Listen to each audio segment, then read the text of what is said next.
Hi అండి, నేను మీ చంద్రిక. Welcome back to ask wonders. ఈరోజు వీడియోలో టేస్టీగా పచ్చి రొయ్యలు గోంగూర రెసిపీ చూపించబోతున్నానండి. ఈ కాంబినేషన్లో ఒక్కసారి నేను చెప్పినట్టు ఈ విధంగా చేసి చూడండి. గోంగూర పచ్చి రొయ్యలు కర్రీ అదిరిపోవాల్సిందే అనమాట. మరి ఈ రెసిపీ ఎలా చేసుకోవాలో ముందుగా చూద్దామా. ముందుగా దానికోసం ఒక 4 కట్టల వరకు గోంగూరని శుభ్రం చేసి ఇలా వలుచుకొని పెట్టుకోవాలండి. ఈ గోంగూరని మనం లేత కూర తీసుకుంటే బాగుంటుందన్నమాట. అలాగే పావు కిలో వరకు పచ్చి రొయ్యలు, మీరు ఏ రొయ్యలు తీసుకున్నా పర్వాలేదు. పచ్చి రొయ్యల్ని తీసుకొని నీట్గా క్లీన్ చేసుకొని పావు కేజీ పెట్టుకోండి. ముందుగా ఒక ప్యాన్ తీసుకొని 2 టేబుల్ స్పూన్ల వరకు పల్లి ఆయిల్ యూస్ చేస్తున్నాను ఇక్కడ.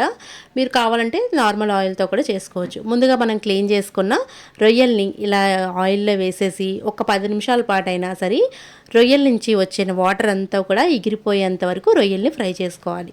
ఇలా ఫ్రై అవ్వడానికి మనకి టైం తీసుకుంటుంది కదండి. లో ఫ్లేమ్లో పెట్టేసి రొయ్యల్ని చక్కగా ఫ్రై చేసుకోవాలి. ఇప్పుడు కొంచెం ఫ్రై అవుతున్నప్పుడు పావు టీ స్పూన్ పసుపు వేసి బాగా దగ్గరికి ఎగిరిపోయేలా అంతగా రొయ్యలకి బాగా పట్టేలాగా బాగా కలుపుకొని రొయ్యల్ని బాగా మగ్గించుకోవాలండి. ఇక్కడే ఫ్రై అయిపోవాలన్నమాట. మనం వేసిన ఆయిల్తోనే ఈ రొయ్యలు అనేవి ఫ్రై అయిపోవాలి. ఇలా ఫ్రై చేసుకున్న రొయ్యలన్నిటినీ కూడా ఒక బౌల్లోకి తీసి పక్కన పెట్టేసేయాలి.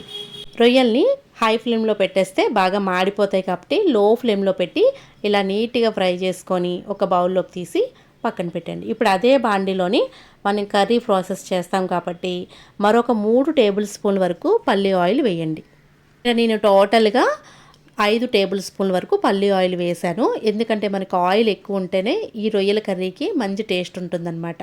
బిర్యానీ ఆకు కొద్దిగా 2 వేసుకోండి. వాటి నుంచి చెక్క, 3-4 యాలకులు, 3-4 లవంగాలు, ఇవి చాలు మసాలాలు. ఇవన్నీ వేసి దోరగా వేయించండి. ఇప్పుడు దీంట్లోకి ఒక పెద్ద సైజు ఉల్లిపాయలు చక్కగా సన్నగా తరిగి పెట్టుకోండి. ఆ ఉల్లిపాయ ముక్కలు వేసేసి లో ఫ్లేమ్లో పెట్టేసి ఉల్లిపాయలు మంచి గోల్డెన్ షేడ్ వచ్చేంత వరకు వేయించండి. ఉల్లిపాయలు కొద్దిగా వేగిన తర్వాత ఒక 5 లేదా 4 పచ్చిమిరపకాయలు ఇలా నిలువుగా కట్ చేసుకొని వేసుకోండి. అలాగే గుప్పెడంత కరివేపాకు కూడా వేసుకొని లో ఫ్లేమ్లో పెట్టేసి ఈ కరివేపాకు అలాగే పచ్చిమిర్చి ఆనియన్స్ చక్కగా వేయించేసుకోండి. ఇప్పుడు ఇలా ఆనియన్స్ కొద్దిగా గోల్డెన్ షేడ్ వచ్చిన తర్వాత 1 టేబుల్ స్పూన్ వరకు జింజర్ గార్లిక్ పేస్ట్ వేయండి. ఈ జింజర్ గార్లిక్ పేస్ట్ పచ్చివాసన అంతా పోయేంత వరకు బాగా ఫ్రై చేసుకోవాలి. కొంచెం పచ్చివాసన అంతా పోయినంత వరకు ఫ్రై చేసుకున్నాక ఒక పెద్ద సైజు టమాటాని చిన్న ముక్కలుగా తరిగి 1 కప్పు వరకు వేసుకోండి. ఈ టమాటా ముక్కలన్నీ కూడా బాగా మగ్గించుకోవాలి, బాగా కుక్ అయిపోవాలన్నమాట. ముందు మనం వేసిన ఉల్లిపాయలు, అల్లం వెల్లుల్లి, టమాటా ముక్కలు బాగా గుజ్జులాగా అవ్వాలన్నమాట. మూత పెట్టి ఒక 5 నిమిషాలు అయినా సరే దీన్ని మగ్గించుకోవాలి. చూసారా, టమాటా ముక్కల నుంచి ఉల్లిపాయల నుంచి ఆయిల్ సపరేట్ అవుతుంది కదా. ఇలా సపరేట్ అవుతున్నప్పుడు 1 టేబుల్ స్పూన్ కల్లుప్పు వేయండి. మనం కర్రీలోకి కల్లుప్పు యూస్ చేస్తున్నాం అనమాట.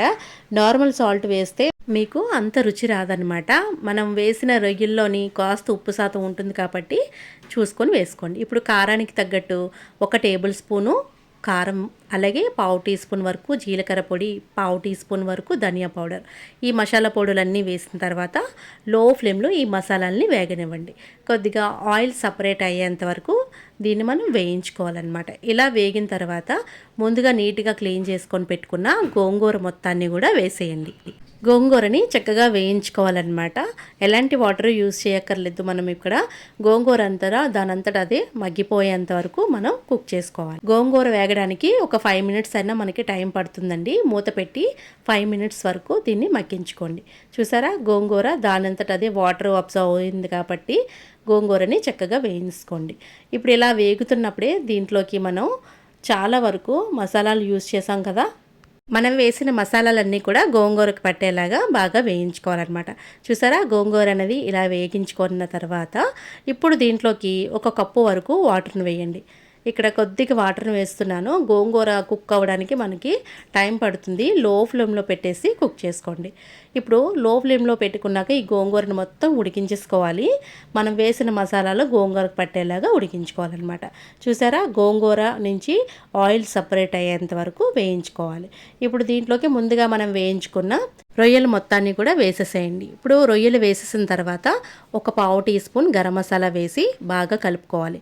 ఇక్కడ ఎలాంటి వాటర్ యూస్ చేయక్కర్లేదు. మనం గోంగూర పచ్చివాసన అంతా పోయేంత వరకు వాటర్ వేసాం కాబట్టి ఆ వాటర్తోనే గ్రేవీ కన్సిస్టెన్సీ అనేది ఉంటుందన్నమాట. రొయ్యలు వేసిన తర్వాత మనం ఎక్కువగా కుక్ చేయాల్సిన అవసరం లేదనమాట. లో ఫ్లేమ్లో పెట్టేసి కొద్దిగా ఎగిరిపోయేంత వరకు ఉంచుకుంటే సరిపోతుందనమాట. అంతే, చాలా సింపుల్ కదా గోంగూర పచ్చి రొయ్యల కర్రీ. ఈ స్టైల్లో ఒకసారి చేసి చూడండి, మీరే అద్భుతం ఆహా అంటారనమాట. వేడి వేడి అన్నంలోని ఈ గోంగూర రొయ్యల కర్రీ ఒక్కసారి వేసి తింటే ఆహా మళ్ళీ ఇలాగే చేసుకోవాలి అని అనిపించేలా ఉంటుందన్నమాట. నచ్చింది కదా? నచ్చితే లైక్ చేయండి, షేర్ చేయండి, మీ అమూల్యమైన ఫీడ్బ్యాక్ని కామెంట్ చేయండి. మరిన్ని వీడియోస్ కోసం మా ఛానల్ని సబ్స్క్రైబ్ చేయండి. Thank you for all.